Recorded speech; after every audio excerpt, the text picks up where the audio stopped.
वसुदेव सुतं देवं कंस चाणूरमर्दनम देवकी परमानंदम कृष्णम वंदे जगद्गुरु। भगवान की महती कृपा समय धीरे धीरे बीत रहा है और कुछ पल के बाद अंग्रेजी कैलेंडर वर्ष का ये 2021 पूरा हो जाएगा। थोड़ी ही देर बाद जिसे सब लोग नया साल कहते हैं वह कैलेंडर वर्ष भी प्रारंभ हो जाएगा 2022। आप लोगों ने बहुत सारी योजनाएं बना रखी होंगी, बहुत सारे संकल्प ले रखे होंगे कि 2022 आएगा तब यह करेंगे, 2022 आएगा तब यह करेंगे। ऐसे ही कई संकल्प कई वर्षों में बनाते रहे और कुछ पूरे हो गए और कुछ पूरे नहीं हुए। जो संकल्प पूरे नहीं हुए उनको पूरे करने का अब संकल्प लिया जाए। अच्छे कामों को आगे बढ़ाने का संकल्प लेना है और वो संकल्प कैसे पूरा होगा? जब आप अच्छे कर्मों के संकल्प लेंगे और अच्छे बीज को बोएंगे। भगवान की महती कृपा है कि जिन साधकों ने अच्छे संकल्प लिए और उन अच्छे संकल्पों को ठीक तरह से क्रियान्वयन किया और भगवान ने उनके ऊपर कृपा किया, जिसको हम सब लोग प्रभु कृपा कहते हैं, वो लोग बड़े आनंदित हैं। आज बहुत सारे साधक इतने आनंदित हैं कि देखो विषम परिस्थितियों में 2 वर्ष कैसे गुजर गए पता ही नहीं चला। ये दुनिया में महामारी आई, सारे लोग परेशान रहे, लेकिन जिन लोगों ने भजन किया, कीर्तन किया, अपने जीवन को अच्छा बनाया, नाम जप किया, ध्यान किया, उनके जीवन में समस्याएं आई तो लेकिन फूल की तरह हल्की होकर निकल। कुछ लोगों ने साधना किया, भजन किया और भजन करते करते भजन भी किया और पाप भी की, तो उनका विकास उतना नहीं हो पाया जितना होना चाहिए था। और कुछ लोगों ने भजन का दिखावा किया और पाप ज्यादा किए, मन काला रहा तो उनका विकास जहां का तहां रुक गया। हम आप सभी से ये प्रार्थना करते हैं कि आप इस नूतन वर्ष में, जिसे पूरा विश्व मान रहा है, हमारा पंचांग वर्ष जिसे हम लोग विक्रम संवत कहते हैं, वो भी चैत्र परेवा से प्रतिपदा से प्रारंभ होगा और उस चैत्र प्रतिपदा को भी हम लोग अपने धार्मिक पंचांग को, अपने हिंदू पंचांग को, अपने सनातन पंचांग को उत्सव के रूप में मनाएंगे। यह विश्व को मान्यता प्रदान है इस कैलेंडर की और इस कैलेंडर वर्ष से ही आपके बैंक के काम होते हैं, डाकखाने के होते हैं, अस्पताल के होते हैं, एयरपोर्ट के होते हैं, सारे काम इस कैलेंडर वर्ष से होते हैं। तो हमें इसका आदर करना चाहिए, इसका मान करना चाहिए और 1 जनवरी को हमें अपने जीवन में सुंदर से सुंदर संकल्पों को लेना चाहिए। अब विचार ये करना है, संकल्प तो हमने पिछले वर्षों में भी लिए थे, वह पूरे नहीं हुए, तो अब संकल्प कैसे पूरे होंगे? तो हमें संकल्प करने से पहले अपने मन को पूरी तरह खाली करना होगा। जो हमारा मन झांझावतों से, विकारों से, ईर्ष्या से, द्वेष से भरा हुआ है, उसे खाली करना पड़ेगा। और उसे खाली करने का एक ही साधन है जिसका नाम है भजन और ध्यान। आप सबकी रुचि भजन और ध्यान में नहीं होती, क्योंकि ये मन और ये शरीर की कुछ निश्चित आदतें हैं और उन निश्चित आदतों के कारण जब आपको माला जपने को कहा जाता है तो आप थोड़ी देर तो माला जपते हैं, लेकिन शरीर की आदत तो है नहीं, तो वह शरीर और मन आपको वहां से उठाकर दूसरी जगह ले जाता है। पहले तो मन भटकाता है और फिर शरीर को ले जाता है। दूसरा, जब आपको ध्यान में बैठने को कहा जाता है तो आप ध्यान में बैठते बैठते क्या होता है कि आप ध्यान की क्रिया के अभ्यस्त हो जाते। एक जगह पर बैठना, सांसों को ऊपर करना, नीचे करना, तो ध्यान की क्रिया पर आप अभ्यस्त हो गए, तो वह भी एक क्रिया ही रह गई, ध्यान का भाव टूट गया। तो ध्यान और भजन यह दोनों ऐसी क्रिया है जिनमें उत्तरोत्तर विकास होना चाहिए। कुछ लोगों ने ध्यान कुछ दिन सीखा और सीख करके उन्होंने सोचा बस पूर्ण हो गया।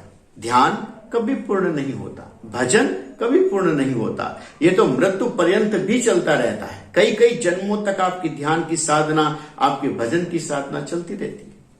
तो आइए इस नववर्ष पर, इस विश्व के नववर्ष पर 2022 में संकल्प लें कि हम भी अपने भजन और ध्यान के द्वारा पहले अपने मन को खाली करें और उस खाली मन में जो भी संकल्प करें उस संकल्प के ऊपर ठीक प्रकार से क्रिया करें। नहीं तो क्या होगा, आप भजन करते रहेंगे, पूजा करते रहेंगे, रुद्राभिषेक करेंगे, हवन करेंगे, आपकी मनोकामना पूरी नहीं होगी। कारण आपने नीम का बीज बोया और आपने रुद्राभिषेक किया, आपने मां दुर्गा को झंडा चढ़ाया, नारियल चढ़ाया, घंटा चढ़ाया, प्रार्थना किया कि हे मां इसमें से आम के फल निकले। संभव नहीं है, क्योंकि भगवान प्रकृति के नियमों को कभी भी तोड़ता नहीं। वो नीम के पेड़ से आम का पौधा, आम का फल न निकलेगा। तो हमें आपको क्या करना है कि अपने कर्म के, अपने विचारों के, अपने संकल्प के बीज को ठीक करना है। यदि हमने संकल्प के बीज को ठीक कर लिया तो हमारा कर्म ठीक हो जाएगा, और यदि हमारा कर्म ठीक हो गया तो हमारा फल भी ठीक आएगा। कर्मण्येवाधिकारस्ते मां फलेषु कदाचन। जो कर्म हम करते हैं उसका फल मिले बिना रह नहीं सकता। आप हमारे साथ पैदल चलिए और 10 दिन पैदल चलने के बाद आपको 50 लोग जानने लगेंगे, ये कर्म का फल निश्चित है। बहुत ही भाग्य खराब हो, प्रारब्ध अच्छा ना हो, तो उस प्रारब्ध अच्छा ना होने के कारण कोई बाधा आ भी सकती। संपूर्ण जीवन लोग सात्विक आहार करते हैं फिर भी बीमार हो जाते हैं, यह उनके प्रारब्ध का हेतु है, कारण है। आपके जीवन में चाहिए क्या? आपके जीवन में 2-3 चीजों की महती जरूरत है। लोग सोचते हैं बहुत सारा पैसा होगा तो हम सुखी हो जाएंगे, बहुत सारे धन से आप सुखी नहीं होंगे। हाँ, बहुत अच्छा स्वास्थ्य होगा तो आप सुखी हो जाओगे, आपका मन आनंदित होगा तो आप सुखी हो जाओगे। 5 करोड़ रुपया कमाने के बाद भी लोग 2 करोड़ और कमाना चाहते, उस 2 करोड़ की होड़ में वो दुखी है। जिसके 500 रुपए की कमाई है वो 700 कमाने के बाद सोचता मैं सुखी हो जाऊंगा, और जो 700 कमाता वो 900 कमाना चाहता। लेकिन एक बार आप आनंद को कमा ले, एक बार आप अपने मन के आनंद को पाले, उसके बाद आपको धन की, आपको वस्तुओं की, आपको लोगों की जो आवश्यकता लगती है कि ऐसा होगा तो मैं सुखी हो जाऊंगा, ऐसा होगा तो मैं सुखी हो जाऊंगा, वो नीड, वो आवश्यकता, वो आपकी ऐसे लगता है कि ये चीज नहीं होगी तो हम क्या करेंगे, वो चीज समाप्त हो जाए। आप आनंद में जीना सीखो। इसी को प्रभु कृपा कहा गया है। जो लोग इस प्रभु कृपा में आनंदित हैं और वहां अपने आनंद को और जगह भी बांट रहे हैं, आप भी इस आनंद को प्राप्त करें और दूसरे को बांटें। ईश्वर यही आपको एक अच्छा उन्नत ज्ञान दिया है। अभी तो हमें यही नहीं पता कि हमारे शरीर में हलचल कहां पर होती है। आपके शरीर में बहुत सी ऐसी क्रियाएं हो रही हैं जिनका पता ही आपको नहीं है, और पता कब चलेगा, जब आप जिस अंग पर, शरीर पर, स्थान पर अपना ध्यान केंद्रित करते हैं। छोटी सी चोट लग जाए, कांटा लग जाए तो बहुत पीड़ा देता है, लेकिन उसी समय यदि आपको पता चले कि हमारे अमुक व्यक्ति है जो बीमार हो गया, तो वो चोट भूल जाती है और हमारा मन उस व्यक्ति के पास चला जाता है। तो ऐसी अवस्था हमारे मन को कहां होना चाहिए? हमारे शरीर का अणु अणु अभ्यस्त है, हमारे शरीर का कण कण अभ्यासी है कई जन्मों का कुछ करने का। आप कहते हैं मन ही सारा कुछ कराता है, मन सब कुछ नहीं कराता। शरीर की भी कुछ निश्चित आदतें हैं। मन कुछ सोच रहा हो और अचानक मच्छर काटे तो खुजली अपने आप होने लगती है। जिसको पैर हिलाने की आदत है वो पैर हिलाता रहता है। जिसको कुछ और करने की आदत है, मन कहीं और चल रहा है, खाने को सामने चिप्स रख दिए गए तो मन कहीं और कुछ करता रहेगा, हाथ अपने आप जाएगा और चिप्स को उठाएगा और मुंह में डाल देगा। ये शरीर की भी कुछ निश्चित आदतें हैं, मन की भी निश्चित आदतें हैं। तो इन दोनों आदतों का मूल चूल सुधार करने के लिए हमें गहरे ध्यान में जाना पड़ेगा। आपको जब तक ये समझ नहीं आएगी कि हमारा शरीर भी मन की तरह कुछ घटना करने का अभ्यासी है। जैसे कुछ लोगों को मुस्कुराने का, कुछ लोगों को गुस्सा होने का, कुछ लोगों को चिड़चिड़ा होने का, सबका अलग अलग एक नेचर बन जाता है, और वह मन का ही नहीं होता, वो शरीर का भी नेचर होता है। अभी तक आपने सुना होगा कि मन सुधर जाए सब सुधर जाएगा। मन के सुधरने से सब न सुधरेगा। मन को एक जगह बिठा लोगे, लेकिन शरीर को पैर हिलाने की आदत है, उसका क्या करो? वो तो हिलाएगा जब तक आप उसे अपने मन से जान नहीं लेते कि यह शरीर क्या कर रहा है, आसपास के वातावरण में क्या हो रहा है। हमें जानने के लिए अपने शरीर में भीतर तक जाना होगा।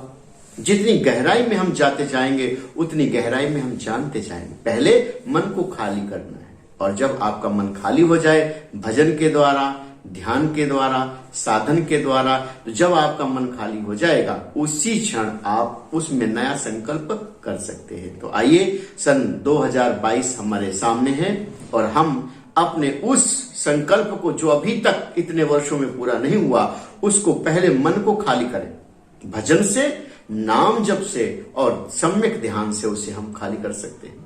तो यदि आपको विधि ना पता हो तो आप आना, प्रभु कृपा ध्यान शिविर में पधार कर अपने मन को खाली करो, और खाली कर फिर नया संकल्प, नया बीज उसमें रोपो। आपके सपने, आपकी समस्या बहुत जल्दी निदान होगी।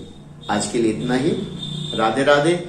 एक बार पुनः आपको नववर्ष मंगलमय हो, आपके जीवन में प्रसन्नता आए, आनंद आए, रिद्धि सिद्धि हो, भगवान से यही प्रार्थना है। श्री राधे।